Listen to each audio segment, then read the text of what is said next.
Hello and welcome back to Better Cities, and in today's episode we'll be working on my dream city that I've been building for quite some time now. As you might know from my previous video, I found many issues that couldn't be solved easily, so I decided to bulldoze half of my city and start from scratch. But this time I've got a plan. This is what the city looked like before I started. In this episode we're going to demolish a lot of things, scrap the entire public transport network and build the new road and rail connections. Meanwhile, let me talk you through the new city plan. First, the city has finally got a name. Welcome to Hamilton.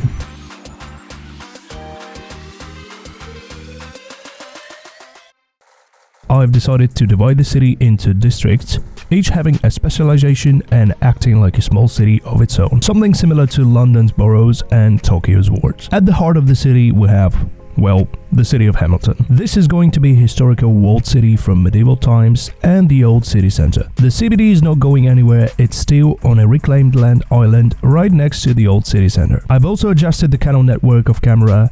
Now all of the canals are using the wide Dutch canal, and as you might have guessed, one of the places we're going to take inspiration from is Amsterdam. Flat landscape doesn't allow for a multi-level cityscape with hills and valleys, but that's the only way we can have canals in this city, so that's what we will stick to. And other European cities will take inspiration from are Paris and Berlin, so most of the architecture in the old city center will be from these places, as well as Paris-style boulevards and lots of roundabouts. Basically the entire city center is going to be a European style district. On the other hand, other districts are going to have their own distinct look and specialization, as well as Tokyo style rail network and TOD development around the train stations. Even the rail network will be similar to Tokyo's two-system arrangement.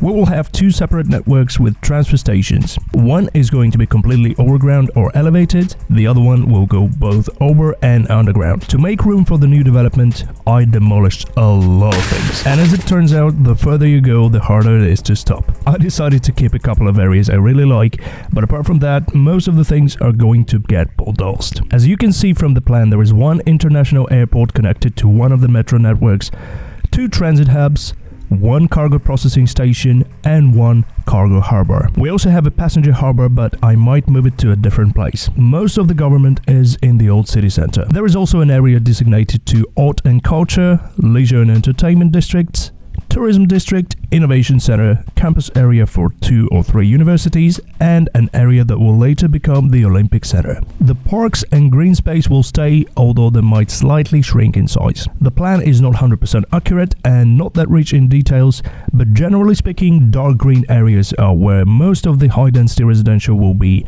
And you can also see how low density residential is in light green and high density commercial and offices are all on this picture.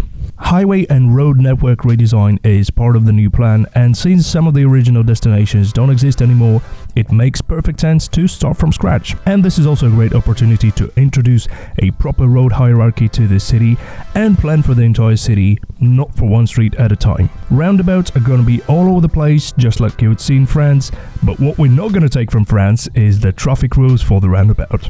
It will take some time to get bridges and crossings in order, but for now we're just going to do the general planning and layout. Another thing I wanted to fix was the rail network, and we will start with the outside connections for the intercity trains. We will have another train station a bit closer to the airport later, but for now we will focus on the original train station and build the intercity network first. Cargo trains will use a separate system once we build a cargo processing hub, but that will be an episode of its own. In the end, I decided to use the parallel road tool to make the network look neat and tidy, and I'm quite satisfied with the result.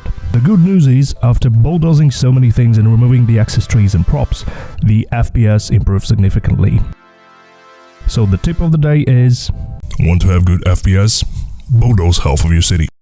We're finally done, and here is a quick before and after. As you can see, I've demolished a bit more than I originally planned, but that's not a bad thing, we'll have more room to play. As most of the major developments are going to be transit-oriented developments with train station or metro station at its heart, in the next episode we'll be building the metro and subway networks. That's pretty much it for today's video. Don't forget to subscribe, and I will see you in the next one.